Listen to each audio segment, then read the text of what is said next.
Hey mga guys, good morning. For today's video guys, tayo po ay magluluto ng ating uulamin. Alam niyo ba kung ano ang aking lulutuin ngayon? Siyempre guys, papakita ko sa inyo. Una, kukuha muna tayo ng malinis na kaldero. Pero siyempre guys, kahit malinis yung kaldero natin guys, lagi po nating babanlawan. Babanlawan natin siya ng tubig para siguradong malinis talaga guys.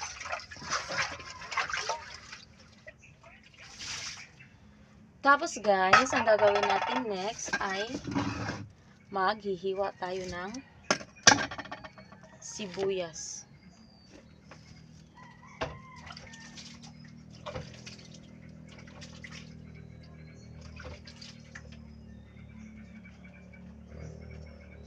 Meron pala ako dito guys, dalawang isda.